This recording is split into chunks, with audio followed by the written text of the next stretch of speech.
Hello friends, welcome back to త్రిబులస్ హ్యాండ్స్. నేనైతే ఈరోజు ఇంట్లో నెయ్యి ప్రిపేర్ చేస్తున్నానండి. ఈ వీడియో మీకు కూడా యూజ్ అవుతుంది అనుకుంటున్నాను. నచ్చితే మీరు కూడా ట్రై చేయండి. ఇంట్లో నెయ్యి చాలా ఈజీగా తయారు చేసుకోవచ్చండి.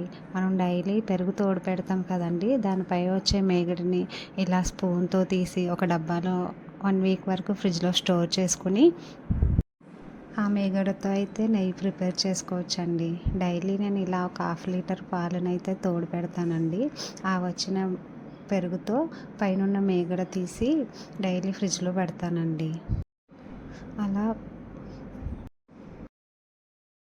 డైలీ మేగడనైతే తీస్తానండి, పెరుగుది తీసి తర్వాత దాన్ని ఒక మిక్సీ జార్లోకి వేసుకొని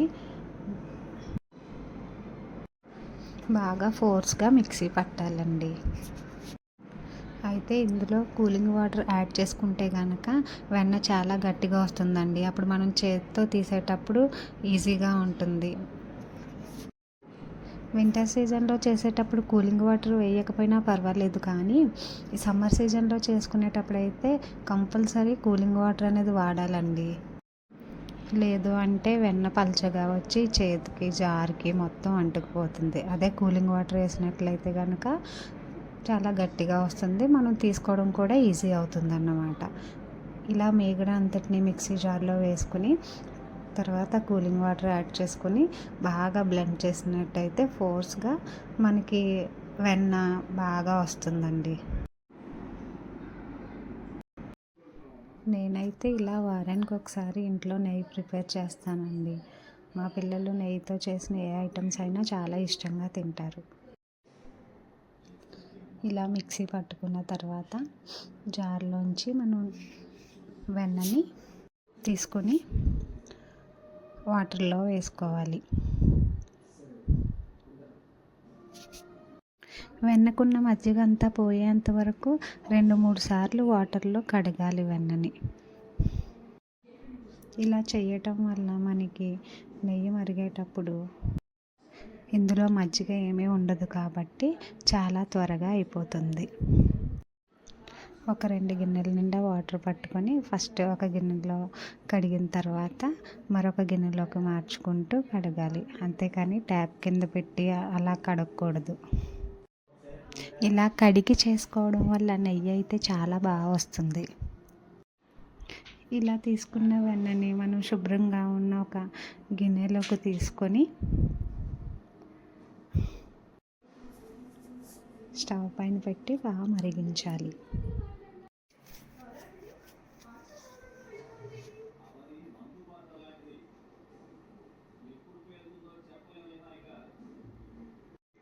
మంటను హై ఫ్లేమ్లో కాకుండా లో ఫ్లేమ్లో పెట్టి నెమ్మదిగా నెయ్యిని కాయాలండి. మంటను హై ఫ్లేమ్లో పెట్టినట్టయితే గిన్నెకి అడుగంటేస్తుంది. నెమ్మదిగా కలుపుతూ ఇలా మరిగిస్తూ ఉండాలి, లేదు అంటే అది పొంగిపోతుంది. ఇలా కొద్దిసేపటికి పొంగు మొత్తం తగ్గి నెయ్యి మరగడం స్టార్ట్ అవుతుందండి. ఇలా బాగా కలుపుతూ మరిగిస్తూ ఉంటే ఒక 10 నిమిషాల్లోనే మనకి నెయ్యి అనేది రెడీ అయిపోతుంది. ఇలా మరుగుతున్నప్పుడు చాలా మంచి స్మెల్ వస్తుందండి. చూసారా, అంతే, ఎంతో రుచిగా ఉండే నెయ్యి అయితే మనం ఇంట్లో ఈజీగా చేసేసుకోవచ్చండి. మా కిచెన్ అయితే మంచి స్మెల్ వస్తుంది నెయ్యి మరుగుతుంటే. మీకు నచ్చితే మీరు కూడా ట్రై చేయండి. ఇది కొంచెం చల్లగా అయిన తర్వాత మనం ఒక గాజు సీసాలోకి అయితే తీసుకొని స్టోర్ చేసుకోవాలండి. ఆల్రెడీ ఇదైతే నేను లాస్ట్ వీక్ చేసిందండి. మళ్ళీ ఇప్పుడు తయారు చేసింది కూడా నేను ఈ జార్లోకి వేసుకుంటున్నానండి. ఒక 2 వారాలకే నాకు ఎంత నెయ్యి వచ్చిందో చూసారా. ఒక 1/2 కేజీ ఉంటుందండి నెయ్యి. అంతే అండి, మనం కొంచెం కష్టపడితే స్వచ్ఛంగా మనం ఇంట్లోనే నెయ్యిని తయారు చేసుకోవచ్చండి. ఏదైనా బయట నుంచి తీసుకొచ్చిన దానికంటే మనం ఇంట్లో తయారు చేసుకునేదే చాలా మంచిది కదండి ఆరోగ్యానికి. నచ్చితే మీరు కూడా ట్రై చేయండి. ఒక చిన్న లైక్ ఇచ్చి మా ఛానల్ని